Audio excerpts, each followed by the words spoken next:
해도 너무하다 싶을 정도로 비가 왔다. 아무리 장마라고는 하지만 이렇게까지 오랫동안 비가 내려야 하나? 날씨가 이상하다 싶은데 이건 우리나라에만 해당되는 얘기가 아니다. 얼마 전 호주 동남부에는 40년 만에 폭설이 내렸고 태즈메니아의 작은 마을 리아웨니의 기온은 관측사상 최저인 영하 14도까지 떨어졌다. 중동은 영상 50도가 넘는 더위가, 이름만 들어도 추운 시베리아에서는 38도가 넘는 폭염이, 기상이변을 다루는 기사에는 지구가 인간에게 경고를 하는 것, 지구가 화났어요라는 댓글들이 달린다. 자기 잘 살자고 무분별하게 환경을 오염시킨 인류에 대한 징벌이라는 건데, 유튜브 댓글로 최악의 장마, 호주의 폭설 등 이상 기후가 일어나는 이유로 인간이 환경을 파괴해 지구가 벌을 주는 거라는 말까지 나오는데 근거 있는 건지 알아봐달라는 의뢰가 들어왔길래 자료를 찾아보고 전문가에게 물어봤다.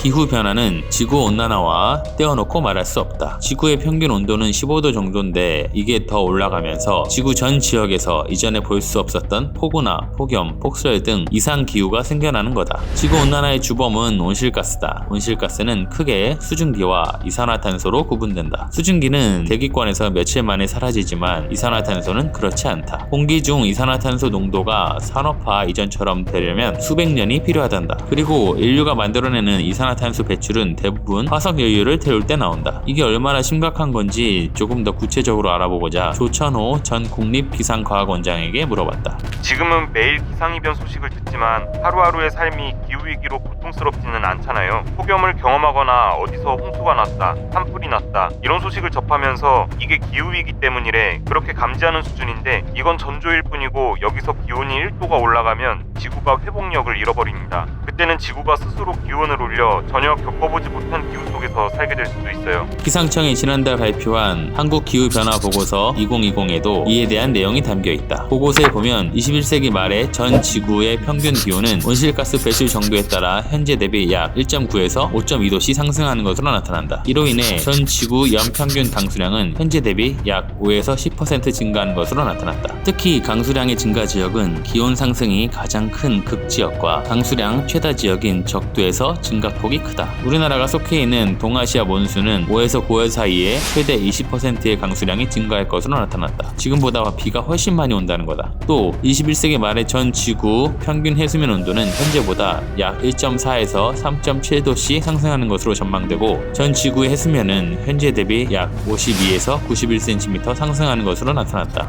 육지의 많은 부분이 물에 잠기게 될 거라는 거다. 이로 인해 21세기 중반 이후엔 여름철 북극의 해빙은 거의 사라질 수 있다. 해빙은 바닷물이 얼어있는 상태로, 북극 해빙은 기온이 올라가는 여름에는 면적이 감소했다가 겨울이 되면 다시 늘기를 반복했다.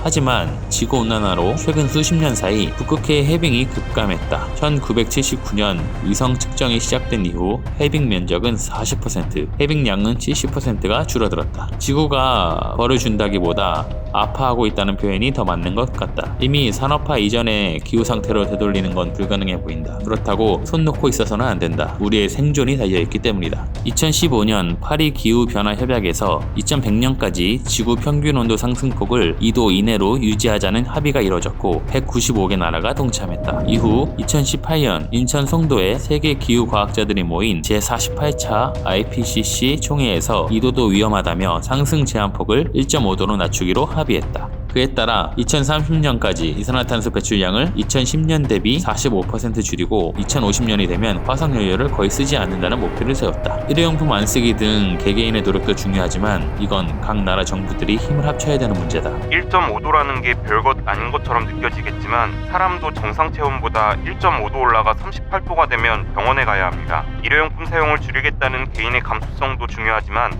기후위기는 나만 바뀌어서 해결되는 문제가 아닙니다. 나를 바꾼다는 개인의 윤리가 증폭되는 게 바로 정치예요. 기후위기에 대응하는 것도 궁극적으로 정치가 바뀌어야 하고 시스템이 바뀌어야 하는 거죠. 당신도 취재를 의뢰하고 싶다면 구독하고 댓글로 의뢰하시라. 지금은 키 크는 약이 있다는데 진짜 효과가 있는 건지 알아봐달라는 의뢰가 들어와 취재 중이다. 구독하고 알림 설정 누르면 조만간 취재 결과가 올라올 거다.